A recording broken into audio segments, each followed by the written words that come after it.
Del Senado de la República les da la más cordial bienvenida a la conferencia magistral del doctor Roberto Mendoza Alfaro, titulada Peces transgénicos y especies acuáticas exóticas en México, que es organizada por la Comisión de Pesca y Acuacultura del Senado de la República.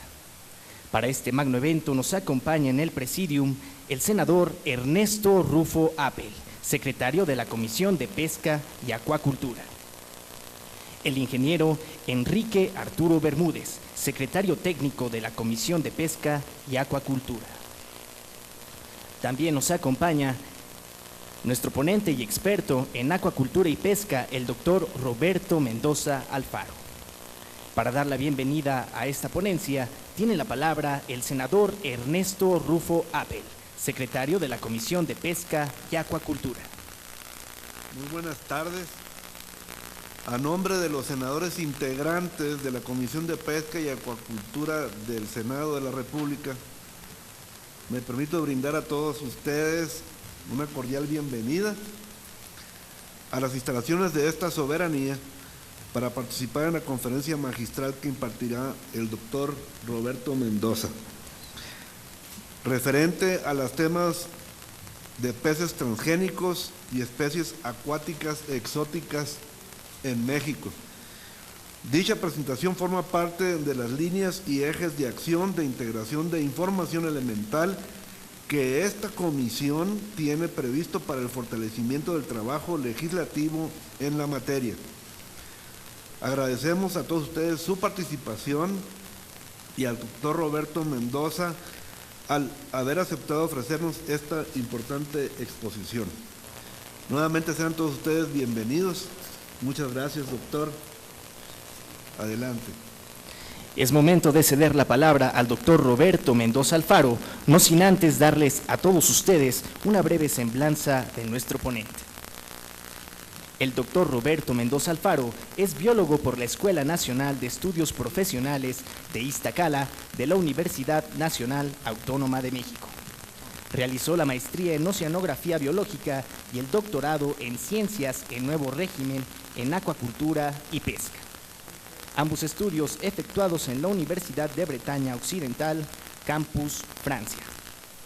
Ha llevado a cabo diferentes estancias internacionales en universidades e institutos de investigación dedicados al cultivo y liberación de larvas de organismos marinos en Japón, a la capacitación en la Universidad de Bordeaux, en Francia, a la experimentación en la zona de maduración en el Centre Océanologique du Pacifique Tahití, en la Polinesia Francesa, y a la estancia de capacitación en biotoxicología acuática en la Escuela Superior Politécnica del Litoral, en Guayaquil, Ecuador.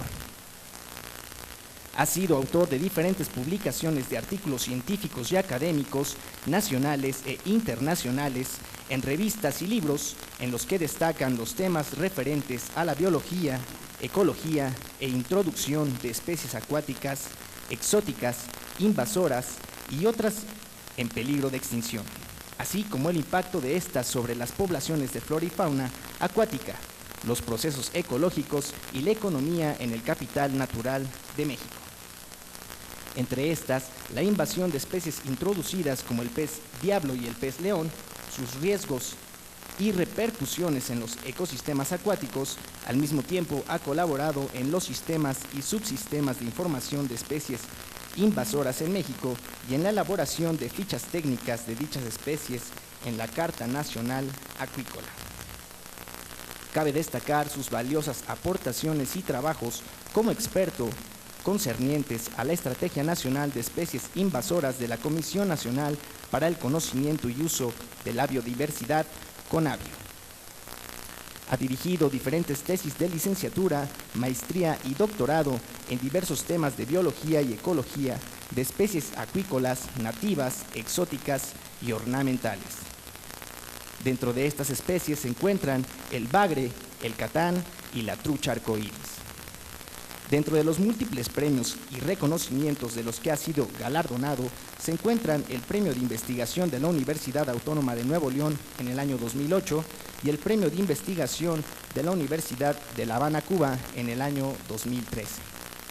Dentro de sus diversas membresías se encuentra el pertenecer al grupo de expertos convocado por el GISP, o Global Invasive Species Program, para la consulta sobre el impacto de especies acuáticas invasivas en los ecosistemas dulceacuícolas.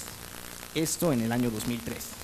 Mientras tanto, en el año 2004, él formó parte del directorio de expertos de la CONABIO en materia de bioseguridad, mientras que en el año 2008 formó parte de la Academia de Ciencias de Nueva York, y en el año 2010 formó parte del Comité Asesor para la Estrategia Nacional para Prevenir, Controlar y Erradicar las Especies Invasoras en México.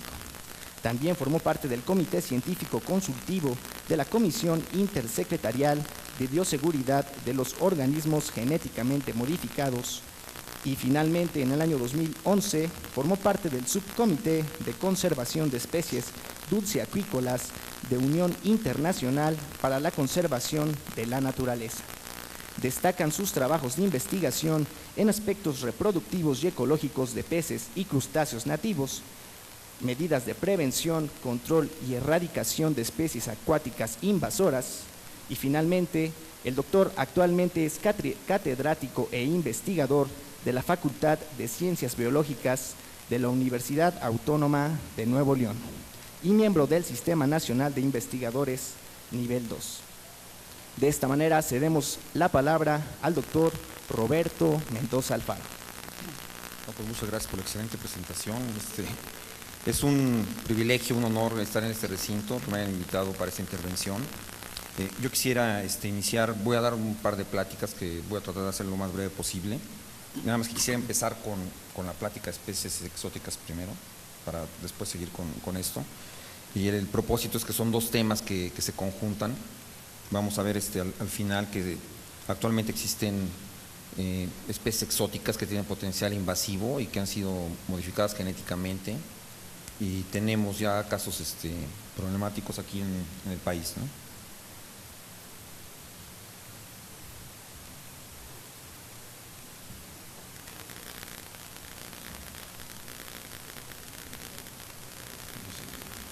Sí. Voy a ver con los técnicos, allá que nos prendan esto.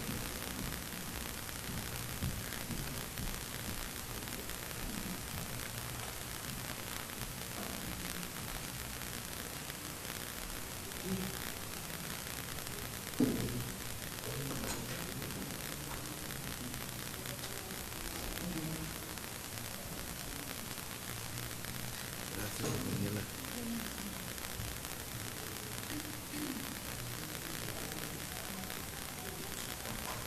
Entonces habría que recorrer de acá, sí, que alcancemos a ver aquí.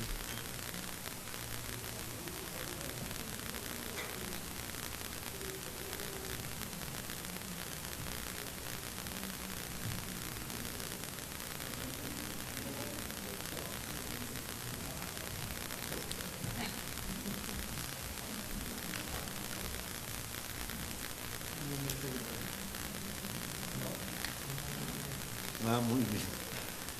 Bueno, si nos permiten unos minutos porque tenemos problemas técnicos. O a no ser que nos acuesten esta pantalla que está aquí, alcanzamos a ver hasta allá. Sí, claro. Acostamos esta pantalla nosotros en todo para que puedan... A ver quién se mete por debajo de la mesa.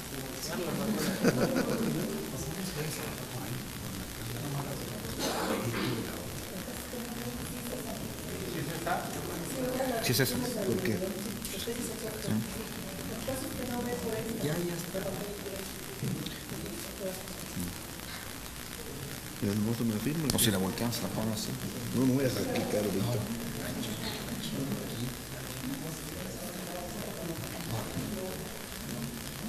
O que la carguen hacia acá.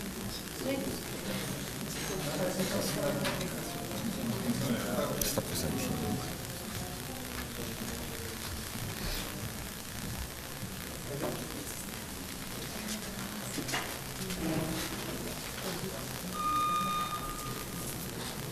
¿Cómo anda de la vista, doctor?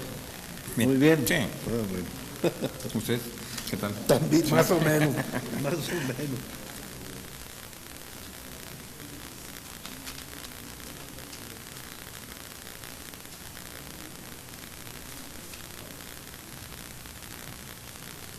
Entonces ahora sí ya podemos...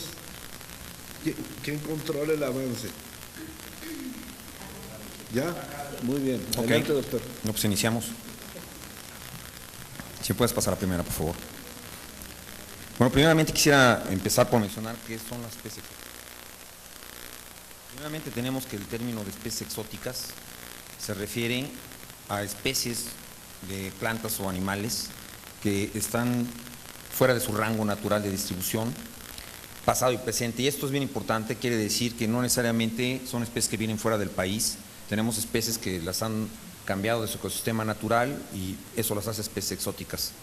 Ahora, tenemos también que muchas de esas especies van a encontrar un medio apropiado para su reproducción y su establecimiento, como vamos a ver más adelante, y esto va a permitir que proliferen, muchas veces se van a convertir en una especie de plaga, entonces van a amenazar a los ecosistemas, a la sociedad o a la economía, y esa es la definición que existe actualmente de especies invasoras.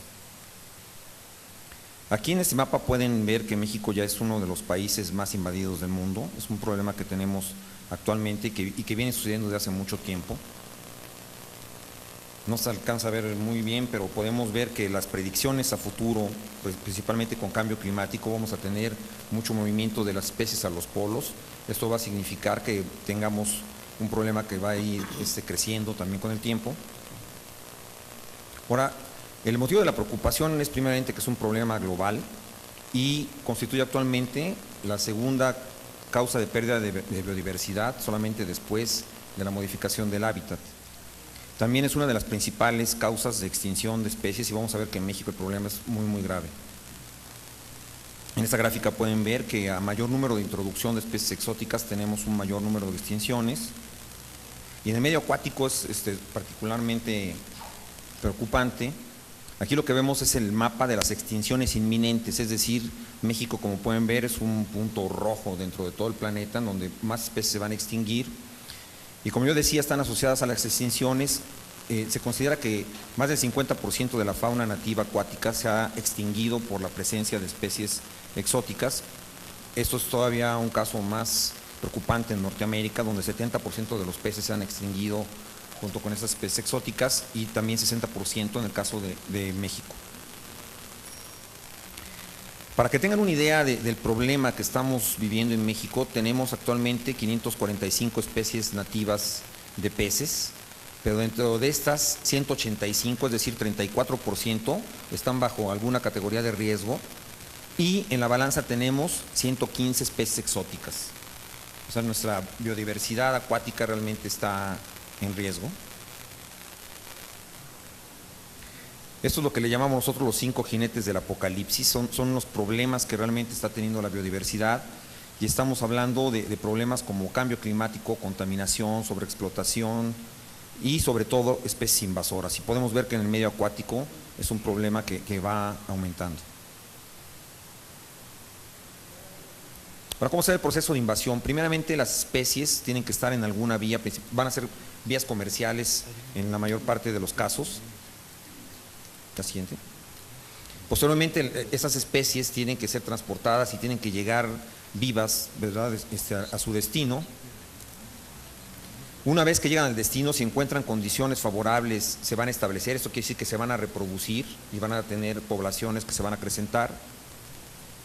Posteriormente se van a dispersar y finalmente van a generar impactos a la salud, a la economía o al ambiente. Como pueden ver, las flechas se van haciendo más delgadas, quiere decir que no todas las especies que entran en un ecosistema se van a volver necesariamente invasoras. Entonces aquí quisiera dejar por entendido que tenemos regiones donadoras de especies y hay regiones receptoras, entonces esas especies están migrando o van siendo introducidas por el hombre. La siguiente. Ahora, ¿cuáles son las características de aquellas comunidades que son susceptibles a las invasiones? Aquí aparentemente se fue la señal. Alguien pisó el alambre.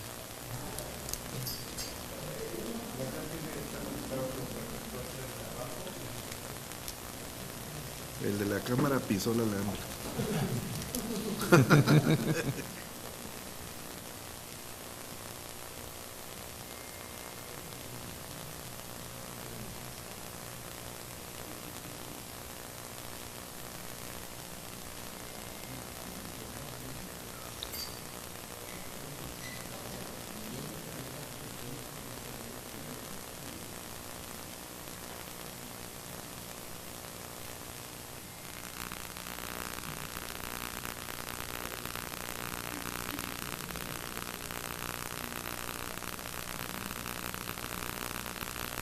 Ahí va.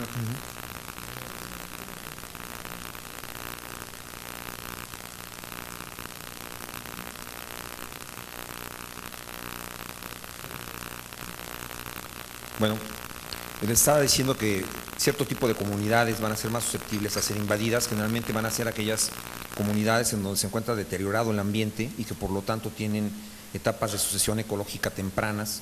Es decir, va a haber redes tróficas que van a ser laxas. Generalmente estas especies no van a encontrar por consecuencia depredadores y tampoco van a tener patógenos, y también en muchos de los casos no van a tener especies que ocupen el mismo nicho ecológico, por lo tanto no van a tener competidores, ¿no? Esto nos lleva también a esta terminología que se llama la presión del propágulo, es decir, entre más especies lleguen, más probabilidad de establecimiento y de reproducción va a existir, y en consecuencia los efectos ecológicos van a ser mayores. Esto va a depender mucho del número de especies y de la intensidad del comercio de ciertas especies. Ahora, también no todas, dentro de las especies, no toda la población va a ser susceptible de invadir. Se tienen que dar una serie de condiciones para que un fragmento de esa población pueda tener características invasoras. ¿Cuáles son las características de estas especies invasoras? Primeramente, van a tener una similitud ecológica a la región donde están llegando, es decir, van a tener más o menos el mismo clima que les va a ser favorable para poder ser exitosas.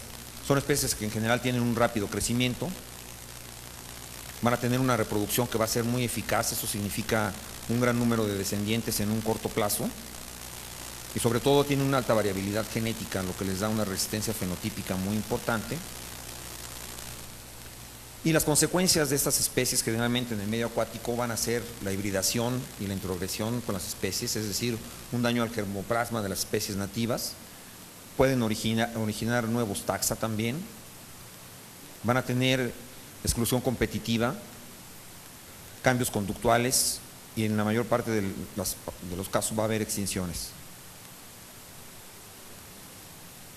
Para los impactos al ecosistema, generalmente van a ser un cambio en la composición de especies, eso significa cambios a las redes tróficas también, y por lo tanto se van a modificar las funciones del ecosistema. Entonces vamos a perder también la capacidad de ciertos servicios ambientales. Un aspecto importante es que dentro de estas vías de invasión destacan tanto a nivel internacional como a nivel nacional el acuarismo y la acuacultura, que es el caso que nos ocupa. La siguiente, por favor. México, en el caso particular del acuarismo, voy a hablar primero del acuarismo, es un país que recibe especies prácticamente de todo el mundo y únicamente exportamos a Florida, y voy a detallar algunas particularidades del acuarismo en México. La siguiente, por favor. Aquí, como pueden ver, por ejemplo, México está importando una gran cantidad de peces, en particular el acuarismo es una industria de moda, es decir, los peces van a ir cambiando año con año, la gente se aburre de tener los mismos peces, por lo tanto estamos jugando la ruleta rusa porque estamos importando especies que pueden ser muy dañinas de repente, como lo vamos a ver más adelante. Este es el caso típico del mercado Carranza, por ejemplo, aquí en la Ciudad de México. Se venden las especies sin ningún tipo de control, ni sanitario, ni taxonómico, mucho menos, ¿no? En el caso particular de los doricáridos, tenemos que estas especies vienen del Amazonas, se empiezan a importar aquí al país, fuimos con varios importadores y tienen una serie muy importante de plecos, que es lo que le llaman, son especies que son funcionales porque generalmente la gente las va a comprar para limpiar las peceras, se encargan de eso. La mayor parte de estos peces son pescados en su medio ambiente natural, por lo tanto son peces silvestres que cuando llegan a un ecosistema ya saben cazar, ya saben también reproducirse con sus parejas, etcétera, ¿no? No es como los peces que están únicamente cultivados en ornato. Y tenemos algo que es muy importante, que la importación de este tipo de peces ha incrementado mucho desde que se firmó el tratado G3 entre Colombia, Venezuela y México. Como pueden ver, por ejemplo, en esta gráfica, empezó a ser muy importante las importaciones a partir de Colombia, puesto que no hay aranceles para este tipo de importaciones. Ahora, la producción nacional se ha incrementado de manera importantísima. En el 70 únicamente había granjas en 3 estados, en los 90 ya había granjas en 11 estados, ahorita prácticamente en la mayor parte de la República existen granjas de peces de ornato, ¿no? Esa es una granja típica con su banderita y todo, y como pueden ver, pues no tiene medidas de bioseguridad, no tiene filtros, etcétera. Es un caso de una granja en Morelos. Y tenemos muchos casos de escapes en el acuarismo. Voy a dar algunos ejemplos de las consecuencias, ¿no? El acuarismo en sí es una vía muy importante, la siguiente. De hecho, se considera una de las vías más importantes a nivel de la Unión Europea. Aparte del agua de Lastra, es una de las vías más importantes. Quiero detallar específicamente el caso de los loricáridos en México. Estos peces se empiezan a importar, los empiezan a reproducir en el estado de Morelos. La siguiente, por favor. Y esos peces han generado muchísimos impactos al ecosistema. En resumen, esos peces han alterado las redes tróficas. ¿Me regreso al anterior? Han alterado los ciclos biogeoquímicos también. Generan una serie de impactos con especies nativas, y vamos a ver que no solamente de peces, han generado cambios en la comunidad de plantas porque tienen un desplazamiento en cardúmenes que es muy importante, y tienen sobre todo impactos a la infraestructura. Aquí podemos ver una colonia de plecos que se va desplazando. Más adelante tengo un video que quisiera que pasaran también. Ahora, esos peces tienen un comportamiento muy particular. El macho va a cavar una galería para que la hembra pueda depositar sus huevos adentro, y luego se va a poner como tapón para estar aireando con la cola los huevecillos, es decir, lo está protegiendo. Como pueden ver en la figura de la izquierda, ese es el papel del macho. Entonces, ¿qué pasa cuando cambia el nivel del agua? Va a quedar como en la parte de la derecha, y van a ver que va a quedar como gruyere. O sea, son daños a la infraestructura que son muy importantes, ahorita lo veremos. Y abajo lo que están viendo es un pleco que está en un estado de desecación. Estos animales tienen capacidad respiratoria, pueden respirar aire atmosférico, por lo tanto pueden durar hasta 4 o 5 días fuera del agua, y después los avientan al agua y vuelven a nadar, ¿no? Ese es un caso en Boca Raton, en Florida. Esas casas que son muy caras, que tienen su laguito artificial, fueron invadidas por los plecos. Cuando la gente salía a sus jardines, pues se colapsaban sencillamente, ¿verdad?, por todas las galerías que habían cavado. Esto significa pérdidas económicas de consecuencia. Es más o menos 1 metro lo que pierden al año por esas galerías que cavan los plecos. La siguiente, por favor. Entonces, los costos estimados son de 5 a 7 millones de dólares al año para reparar esos daños que están generando los plecos aquí. Eso se los muestro para que vean el potencial que tienen de excavación. Por ejemplo, en el 86 se establecen en una presa en Hawái, en el 87 ya había 2,000 nidos, para el 88 ya había 10,000, y ya llevaban 150 toneladas de sedimento desplazadas. Ahora, quiero que se imaginen esas 150 toneladas de sedimento en el agua, ¿no?, para que piensen en la productividad primaria, las microalgas, etcétera, ¿no? Este caso también es muy interesante. Los manatíes, en el caso de Florida, generaban una pequeña industria, es decir, había tiendas que vendían playeras, llaveros, gorras con los manatíes, porque llegaban a estos lugares, estos manantiales de refugio cuando hacía frío. Pero en los 90, en el 93 se detectan 3 plecos, para el 2000 ya había 70, empiezan a proliferar importantemente ya para el 2001, la siguiente. Y esos plecos, en el afán de ramonear las algas con las que llegan los manatíes en su lomo, los empiezan a atacar, la siguiente, y tenemos esto, ¿no? Entonces, aquí lo que sucedió es que esos manatíes ya no regresaron a los manantiales, y esta pequeña industria turística se perdió, ¿no? Tenemos otro caso que es importante también. Ese es un caso que sucedió en Puerto Rico con un pelícano en peligro de extinción, que es el pelícano café. Los plecos además pueden incursionar en aguas salobres, de tal manera que los pelícanos, al verlos quietos, se van sobre los plecos. Estos levantan su dorsal y hay muerte masiva de pelícanos, que, como ustedes saben, son controladores de pelágicos, ¿no? Siguiente. Aquí se repitió, no sé por qué causa, pero pasa la siguiente, por favor. Pasa la siguiente.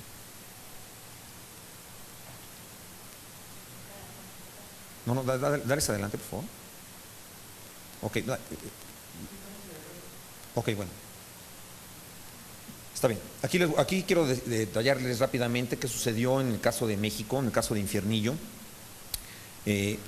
Inicialmente en Morelos quisieron controlar el lirio acuático metiendo plecos. Esto no tuvo éxito, evidentemente. Entonces, todos estos plecos que estaban en el Alto Balsas empiezan a copiar en el Bajo Balsas. Estamos hablando que Infiernillo es una presa sumamente grande, es una presa que se puede ver desde desde un satélite, la siguiente. Y está en un lugar pues particularmente caliente, sí es la zona caliente, está entre Michoacán y Guerrero, la siguiente. Es un infiernillo. Sí, es un infiernillo. Aquí es una imagen de la presa que se puede apreciar por un satélite, ¿sí la siguiente? Y Infiernillo fue uno de los cuerpos de agua más productivos a nivel de Latinoamérica, generaba hasta 20,000 toneladas de tilapia por año. Empiezan a aumentar la captura por unidad de esfuerzo en vista de que era tan productivo. En ese momento empieza a colapsar la pesquería y es cuando entran los plecos. Entonces cada vez hay más plecos que bajan de Morelos hacia esta zona. La siguiente.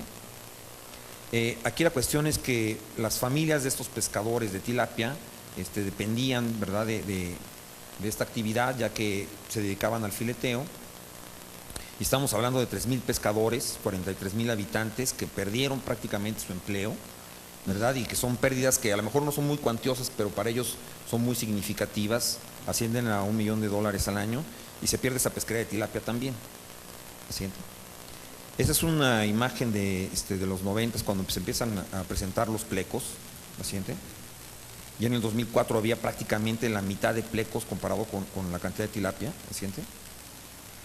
Y aquí nos damos cuenta que son diferentes variedades de plecos, lo pueden ver por la coloración.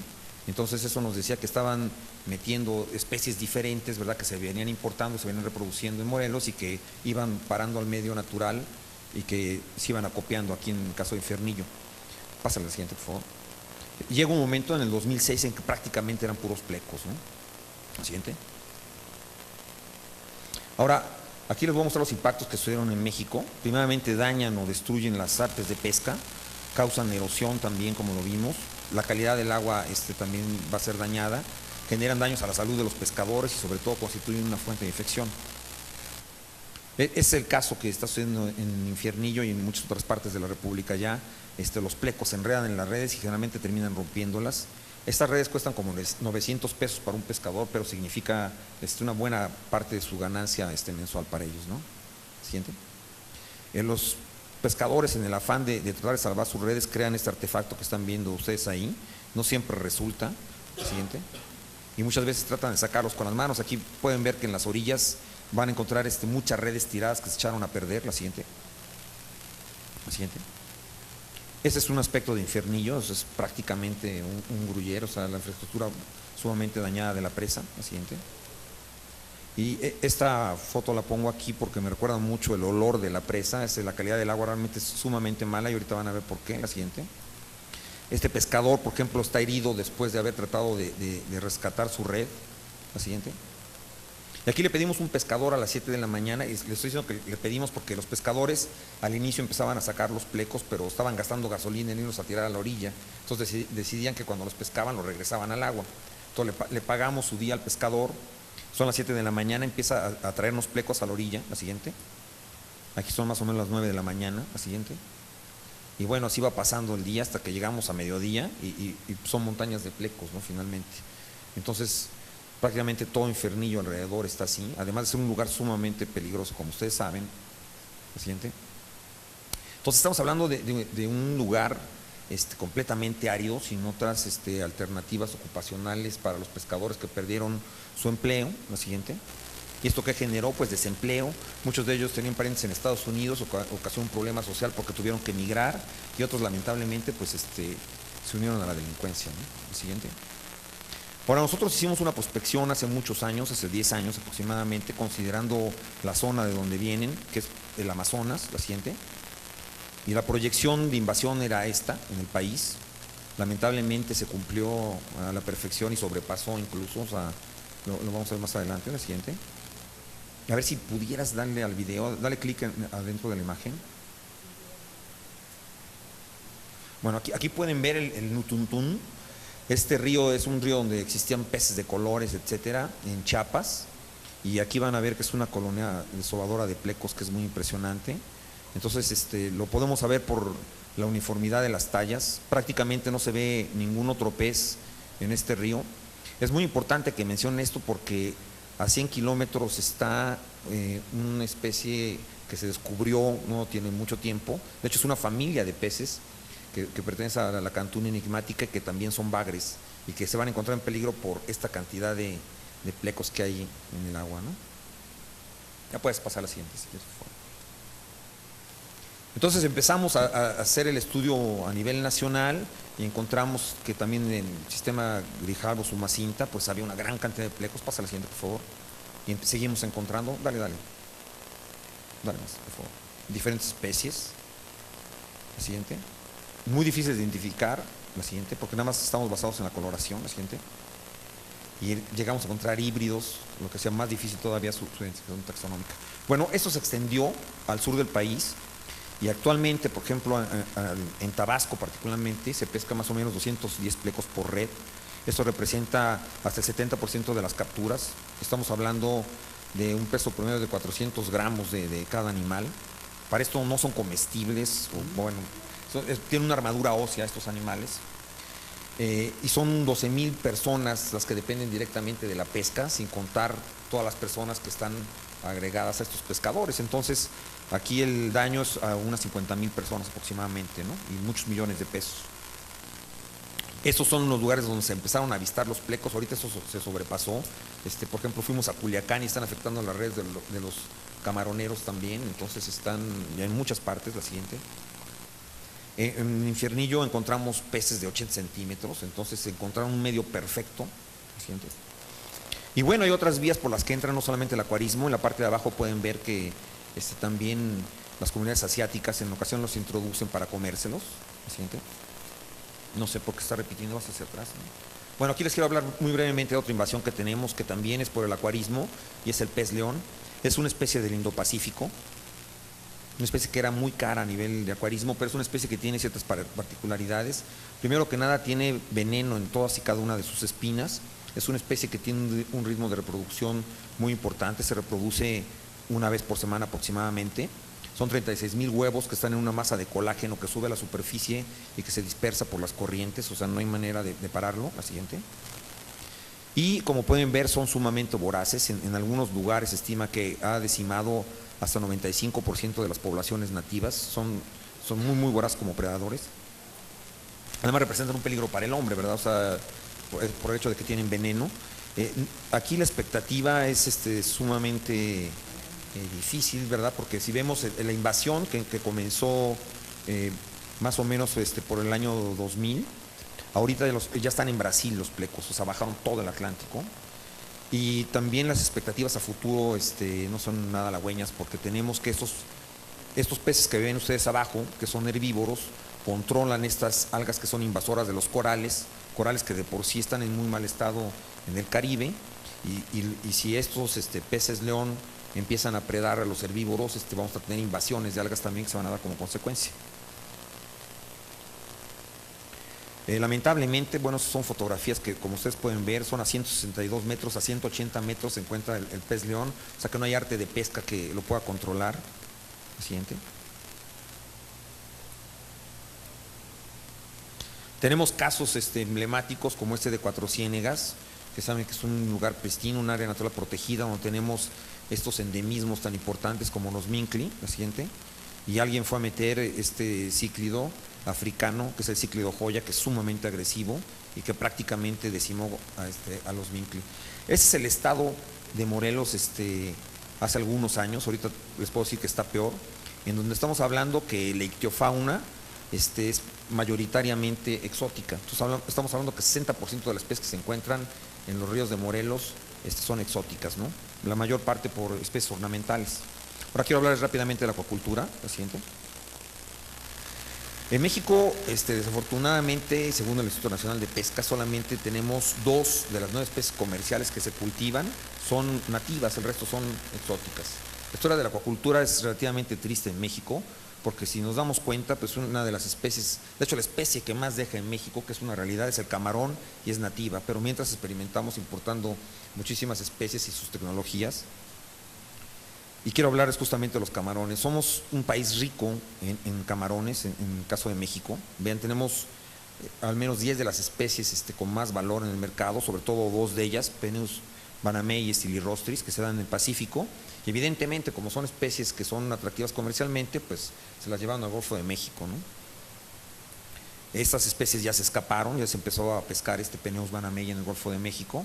Aquí no es tanto el daño que pueda haber a las especies nativas per se, sino la susceptibilidad a patógenos que pueden ir de un lugar a otro, ¿no? Ahora, banamei es una especie que ha dado resultado no solamente en México, en las Américas y en otras partes del mundo, porque es una especie que se maneja muy fácilmente y se cultiva de manera fácil también, ¿no? La siguiente. Como el camarón pasa una fase de su ciclo de vida por agua dulce, decidieron que iban a hacer camaronicultura de agua dulce sencillamente, ¿no? Como lo pueden ver aquí, comenzó en Manzanillo, fue muy exitoso al principio, pero quisiera que también reflexionaran sobre esta parte. Nos dice que a medida que crecen y se dispersan, inevitablemente transportan a sus parásitos y enfermedades con ellos, pero no a sus predadores, competidores o presas. Entonces, justamente, este tipo de especies, como empiezan a meter camarones infectados a agua dulce, se empiezan a infectar los crustáceos de agua dulce, y ahorita tenemos que, por ejemplo, el virus de la mancha blanca está presente en más de 70 especies, ¿no? Incluyendo la artemia, que ustedes saben que se usa para la acuacultura. La siguiente.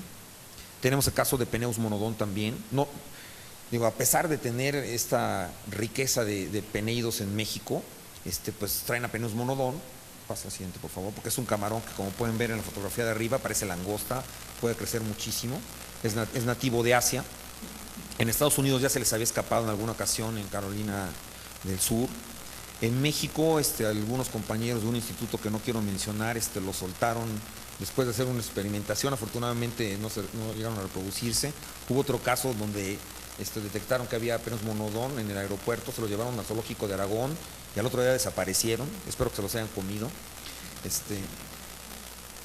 Y lamentablemente esta especie es una de las portadoras de 8 de los virus más importantes a nivel de los peneidos, sobre todo el mancha blanca. La siguiente. Pásame la siguiente, por favor. Y se empieza a encontrar hace unos 4 o 5 años en Alabama, súbitamente. La siguiente. Lo reportan en los Estados Unidos. La siguiente. Y lo reportan en Campeche de repente. Ahorita, por ejemplo, cerca de Matamoros están sacando muchos Peneus monodon. La gente está contenta porque son camarones muy grandes, pero si llega a haber cabeza amarilla, todas las especies nativas van a correr el riesgo de ser infectadas y vamos a tener un problema sumamente grande, como vamos a ver. Esto fue la historia que se repitió en el caso de México. Teníamos, por ejemplo, IHHN, que fue un virus que ustedes saben que decimó poblaciones importantes de Peneus stylirostris. Trajeron una cepa de Hawái que era la SPF, que supuestamente era resistente. Después aparece otro virus que era el síndrome de Taura, traen otra cepa. Después otro virus, otra cepa, pero nadie inspeccionó las cepas resistentes que se traían. Entonces ahora sospechamos que muchas de los virus que entraron con estas cepas también, ¿no? Traen el Super Shrimp de Aruba, la siguiente, y todas resultaron susceptibles al mancha blanca de todas maneras. Ahora, aquí quiero que vean que en los 90s, bueno, fue a final de los 80s, perdón, el IHN en México, en este caso fue en Sonora particularmente, no solamente infectó a las poblaciones de cultivos, se escaparon al mar, y esto significó que se infectaran las poblaciones silvestres. Se dejó de pescar prácticamente 2 años y se estima que fue más o menos $1,000 millones que se perdieron en ese tiempo. Estamos hablando de pérdidas muy cuantiosas, ¿no? Siguiente. Muy brevemente les quiero hablar de la invasión del mejillón cebra. Es un mejillón de origen pontocaspiano, viene de Europa del Este, llega a los Grandes Lagos. La siguiente. Llega por agua de lastre, empieza a desplazar a los moluscos, tiene un potencial de clarificación del agua tremendo, es decir, acaba muy rápidamente con el fitoplancton. Además es una especie que se adhiere a los cascos de los barcos, causando bioincrustaciones. La siguiente. Y nada más lo muestro para que vean que Estados Unidos se gasta $1,000 millones al año para contener la invasión. Por ejemplo, ocupa las tuberías y ha dejado a Michigan sin luz, ha dejado a los bomberos sin agua. La siguiente. Esta especie estaba controlada en el oeste en el este de Estados Unidos. Se hizo una barrera para que no pasara al este, lamentablemente. Y se encontraba hasta hace 2 años en estos 2 lugares muy cerca de México. Lamentablemente lo encontramos en Tijuana a principios de este año. Ya había llegado el año pasado, pero ya lo reportaron medio tarde. Y vamos a tener un gran problema si no se controla. Ahora, quiero terminar esta primera parte de mi intervención diciendo que, bueno, esto además de ser problemático va en aumento porque aumentan las poblaciones, aumenta el transporte, por lo tanto el comercio y también los daños al ambiente. Y tenemos todavía esta parte del cambio climático, ¿no?, que va a agravar todavía más estos efectos de las invasiones. Aquí vemos cuál es la perspectiva en cuanto a cambio climático, migraciones que ya se notan hacia ambos polos, la siguiente. Y evidentemente junto con el cambio climático, cosas que estamos viviendo, que son los eventos meteorológicos extremos, tenemos muchos huracanes, tenemos especies exóticas que se están cultivando al borde del mar. Voy a dar algunos ejemplos más adelante con lo de los transgénicos. Pasa la siguiente, vamos a alcanzar. Y bueno, aquí también quiero mostrar esto porque es muy significativo. Tenemos una gran cantidad de especies exóticas en nuestras áreas naturales protegidas y esto hay que valorarlo. Entonces esta primera parte la quiero terminar con esta reflexión que nos dice que de manera general las introducciones de especies exóticas han producido una contaminación biológica en todo el mundo, degradando los frutos de la evolución.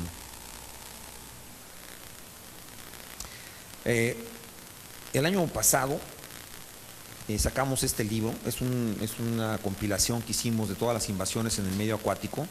Tuvimos la fortuna de presentarlo con el doctor Sarucán y el secretario de Medio Ambiente. Si les interesa, está disponible en la página de la Conavio. Es un libro que vale la pena ver. 77 colegas de todo el país participaron para poder compilar toda esta información, algunos de ellos aquí presentes. Y bueno, hemos también hecho un gran esfuerzo, sobre todo en la prevención, principalmente en el análisis de riesgo, basado en esto, en la probabilidad de que las especies se puedan establecer. Eso significa que las especies puedan estar presentes en la vía, que las especies se puedan reproducir, y la otra, las consecuencias de que las especies se establezcan, es decir, los impactos que se van a generar al medio ambiente, a la salud o a la economía. Realizamos, por ejemplo, ese análisis de riesgo trinacional con Canadá, Estados Unidos y México para tener un instrumento armónico y que no nos salieran en Estados Unidos con que mi análisis de riesgo es mejor que el tuyo. Entonces trabajamos bajo las mismas condiciones. También hicimos otros análisis de riesgo aquí en México, por ejemplo, para el Querax, la siguiente. Recientemente presentamos un análisis de riesgo para el Pangasius, que se pensaba introducir en México, que probablemente se introduzca, todavía no lo sabemos. El análisis fue negativo. Dentro de los principales argumentos, pásame a la siguiente, por favor. Es que se empezaron a hibridar estas especies para que tuvieran un mayor crecimiento. Primero lo hibridaron con Pangasius bocourti, la siguiente, y luego se les ocurrió que querían que creciera más y lo hibridaron con este pececito que ven aquí, que es el gigante del Mekong, que puede pesar 300 kilos. El híbrido se llama Big Swai. Además, el gigante del Mekong está en peligro de extinción, pero el híbrido se reproduce con unas especies parentales, se les escapan 100,000 y se empiezan a reproducir con el gigante del Mekong. Y los demás están circulando en el mercado del Pangasius porque crecen rapidísimo, pueden llegar a 50 kilos muy fácilmente. Son súper voraces. La siguiente. Y además, entre los peces, para los que no sean muy al corriente, no solamente hay hibridaciones intergenéricas, aquí hicieron una hibridación interfamiliar. Es decir, toman otro pez de la misma familia. Este pez es terrible, es una de las 100 especies más invasoras del mundo. Se llama Clarias batrachus. Este pez tiene respiración aérea, le dicen el bagre caminador porque repta, se sale a caminar, pero además es un alimentador facultativo. Es decir, puede comer y puede dejar de comer en 3 meses, y cuando va a comer por segunda vez se acaba todo lo que ve. Y lo hibridaron con este pez también. Entonces el híbrido está circulando también en el mercado de la acuacultura. La siguiente. Y bueno, además encontramos que estaba asociado a 147 especies de patógenos y parásitos, muchos de ellos tremendos. Por ejemplo, un Edwardiela que todavía no está presente aquí en las Américas y que podría llegar por las importaciones. Nosotros mismos encontramos tremátodos asiáticos en los pangasius que estaban cultivando en Morelos. A nivel de las tiendas también hicimos varios análisis, encontramos una cantidad de sal tremenda. La práctica es muy mala entre esta gente que vende filete de pangasius. Le meten polifosfatos para que agarre agua y puedan vender el filete más pesado y más caro. Pero imagínense que un hipertenso le dijeran que comiera pescado, entonces la cantidad de sal que se está metiendo, ¿no? Aparte de metales pesados, etcétera. Bueno, la siguiente. Y finalmente quiero decir que tenemos una legislación nacional e internacional que es relativamente robusta actualmente. Como ustedes saben, en el 2010 hubo una modificación a la Ley GEPA y a la Ley de Vida Silvestre, en donde ya aparece el concepto de especies invasoras. Se prohíben las introducciones a ciertas áreas, pero todavía hay muchos huecos. En el mismo año presentamos la Estrategia Nacional de Especies Invasoras. Y bueno, tratados internacionales tenemos muchísimos, todos muy sólidos, desde convenios sobre la diversidad biológica y muchos otros. La siguiente, por favor. Esa es la modificación que se presentó. La siguiente. Pero seguimos importando muchísimas especies de manera legal todavía. Posiblemente no se acuerden, pero en estas leyes viene que se tenía que formular listas para prohibir la importación de ciertas especies. Como es un tema muy álgido porque es comercial y no solamente van aquí los peces, sino plantas, etcétera, está detenido. La siguiente.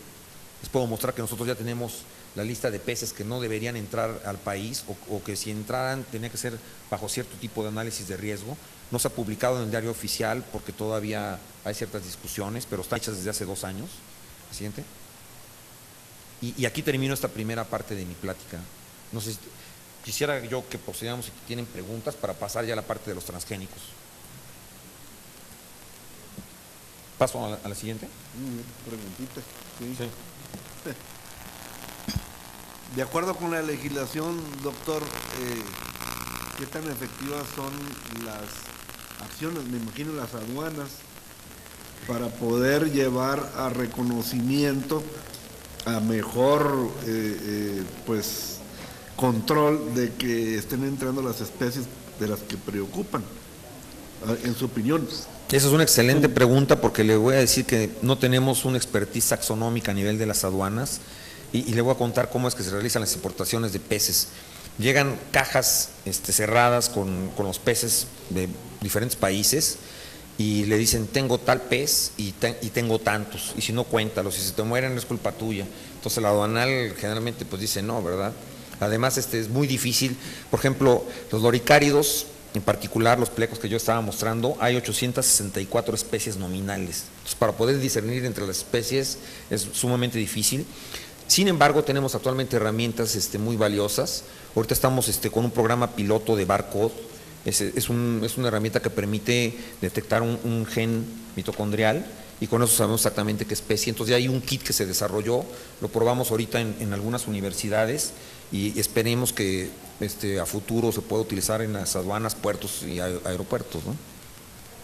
Entonces tendríamos que tener a un experto aduanal. No, porque es muy fácil la aplicación de este kit, o sea, lo están haciendo muy amigable.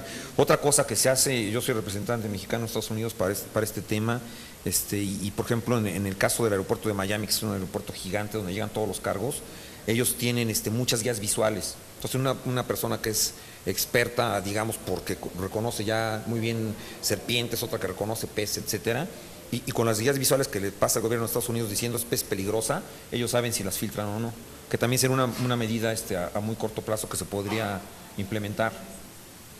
Sí, aquí el tema es de que en la aduana haya efectividad en cuanto a pues detectar y prevenir. Claro.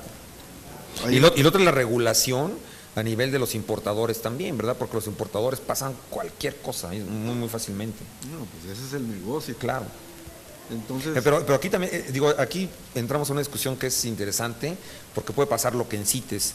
Muchas de esas especies se llegan a prohibir y van a agarrar más valor, porque van a tener un mercado negro. Ay, la droga. Sí. Como la droga. Sí. Entonces, hay que ser muy cuidadosos en esta parte y en agregarle valor comercial a las especies también, ¿no? Yo lo vi en la reunión de pez león que tuvimos en el Caribe. De repente dice Estados Unidos, no, pues vamos a acabarnos el pez león comiéndonos. Y Turquía y Cacos no tenían pez león en su isla y dijeron, no, pues van a hacer dólares y fueron a meter pez león. Así de sencillo, ¿no? Entonces, no es tan fácil la regulación, pero vamos a ver que hay áreas de oportunidad. Pero no, los sitios de ornato no entran por todas las aduanas en México. No sé si tienen bien identificado por qué aduana entra, ¿no? No. Entran por diferentes lugares. Hay importadores poderosísimos, por ejemplo en Yucatán, que conocemos muy bien, hay otros que entran por México y hay muchos que están entrando por el norte. Además se da una cuestión muy particular, por ejemplo, aparte de los aranceles libres que tenemos en el caso de Colombia, que decía que muchos peces entran, o sea, todo el mundo en Sudamérica envía peces a Colombia para que de ahí pasen a México, pero los peces asiáticos, por ejemplo, los americanizan. Por ejemplo, Dolphin importa peces de Asia, están un día en Estados Unidos, le sacan un certificado de Estados Unidos y pasa por el Tratado de Libre Comercio. Entonces, es difícil en ese momento. Doctor, a mí me impactó mucho que ya hayan encontrado mejillón cebral en Baja California. Entonces yo quería saber, dentro de su expertise, si piensa que hay como recomendaciones o medidas que se puedan tomar, porque el noroeste mexicano tiene una importancia pesquera muy importante para el país. Y no solo eso, tenemos uniónidos en peligro de extinción en estas regiones, que es muy importante. Aquí muy rápidamente le voy a comentar que estaban en la instalación de Conagua. Y como esos mejillones, y como comenté muy rápidamente, tienen un potencial de clarificación del agua bastante potente, estaban contentísimos porque su agua estaba clara ahí en donde estaban los mejillones. Y como no los conocían, pues no nos habían informado. Nuestros colegas de la UABC supieron de rebote realmente que se encontraban aquí. Y ahorita lo que tenemos que hacer es un plan de contención porque es muy, muy importante. O sea, se desplazaron a una velocidad importantísima. Por ejemplo, llegaron a los Grandes Lagos y dijeron, son especies de Europa del Este, de aguas frías, pero tienen una plasticidad genética tremenda. Entonces lo que hicieron fue poner una barrera eléctrica en el Mississippi para que no pasaran. Lo único que hicieron fue matar larvas de peces y empezaron a bajar todo el Mississippi, ¿no? Entonces se adaptan sumamente rápido. Ahora no tienen valor comercial porque son más